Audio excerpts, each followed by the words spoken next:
C'était il y a quelques années à peine. Des immeubles d'architecture contemporaine poussaient un peu partout en Espagne, comme ces HLM en plastique polycarbonate inaugurés en 2009 dans le sud-est de Madrid. Les projets ne manquaient pas.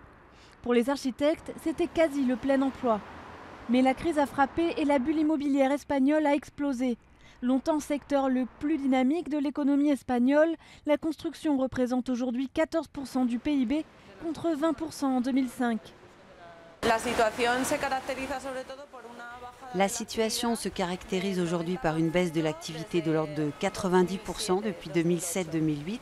Ceci a entraîné une hausse du chômage parmi les architectes à près de 27% aujourd'hui et plus d'émigration.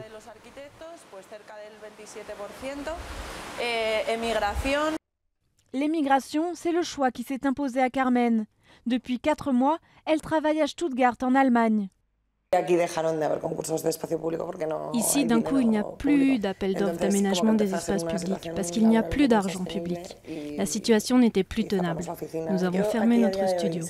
Ici, aujourd'hui, j'aurais beaucoup de mal à faire ce que j'aime, travailler dans mon domaine. Alors qu'en Allemagne, on me paye comme la professionnelle avec 10 ans d'expérience que je suis. Après des études de 8 ans en moyenne, s'ils ont la chance de trouver un emploi, les jeunes architectes espagnols ne gagnent pas plus de 1 000 € par mois. Beaucoup, comme Laura, sont obligés de changer de voie.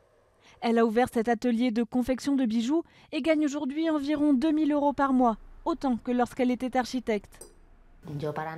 Je ne renie pas l'architecture, j'espère pouvoir un jour de nouveau exercer ma profession d'architecte quand la situation s'améliorera. Autre bouée de sauvetage, les appels d'offres internationaux. Plusieurs studios d'architectes espagnols ont remporté récemment des concours en Arabie Saoudite ou au Chili.